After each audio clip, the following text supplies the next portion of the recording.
कटरा से बनिहाल के बीच में यह है सुरंग नंबर 2 यानी T2। T2 के अंदर रेल पटरी बिछाई जा चुकी है, बाइलास्टलेस ट्रैक डाला जा चुका है। इसी टनल के अंदर हम मौजूद हैं। 5.1 किलोमीटर लंबी यह टनल सीधा सीधा अंजी ब्रिज को ले जाती है और यहां पर मैं आपको दिखा रहा हूं कि किस तरीके का ट्रैक डाला गया है। तो यहां जो ट्रैक है ये बाइलास्टलेस है, सीधा सीधा नजर आ रहा है, इसमें बाइलास्ट नहीं है।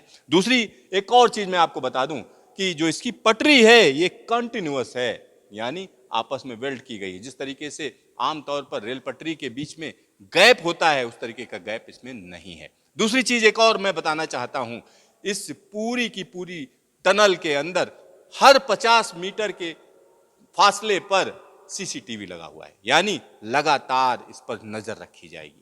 एक और चीज यहां पर जो खास है वो मैं आपको दिखाना चाहता हूं।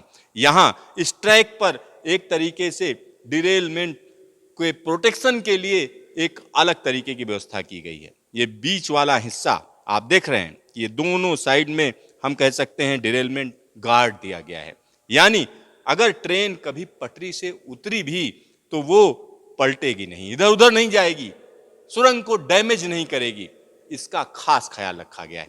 साथ ही साथ ये जो ट्रैक डाला गया है इसको 3 लेवल की इसमें लेयरिंग की गई है, यानी सबसे पहले नीचे कंक्रीट, उसके ऊपर की अगर हम बात करें तो एक और मजबूत सीमेंट, उसके ऊपर अगर हम बात करते हैं तो ये फाइनल टच आप देख रहे हैं, जो अंतिम रूप है आप देख रहे हैं, इस टनल का अंतिम चरण का काम चल रहा है। और यहां पर मैं आपको बता दूं 5.1 किलोमीटर लंबी यह टनल T2 के नाम से जानी जाती है। जब यहां से ट्रेन आगे निकलेगी तो अंजी ब्रिज दिखेगा, यानी अंजी ब्रिज अपने आप में अनूठा ब्रिज, वहां से होकर ट्रेन गुजरेगी। 111 किलोमीटर लंबे इस पूरे के पूरे ट्रैक पर अगर हम देखें तो कटरा से बनिहाल के बीच में ज्यादातर हिस्सा सुरंगों से होकर जाता है।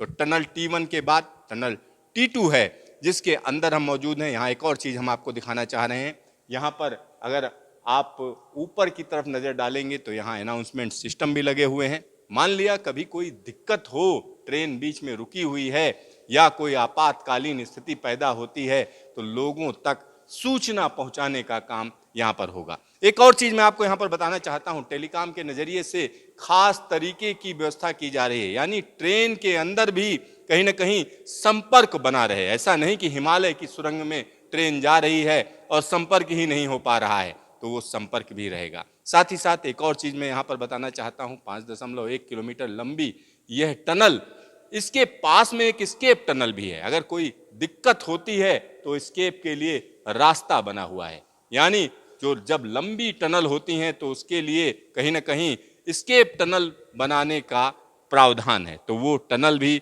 मैं आपको यहाँ पर दिखा रहा हूँ कि किस तरीके से आपस में ये दोनों टनल कनेक्ट होती हैं। तो यहाँ अंतिम रूप दिया जा रहा है।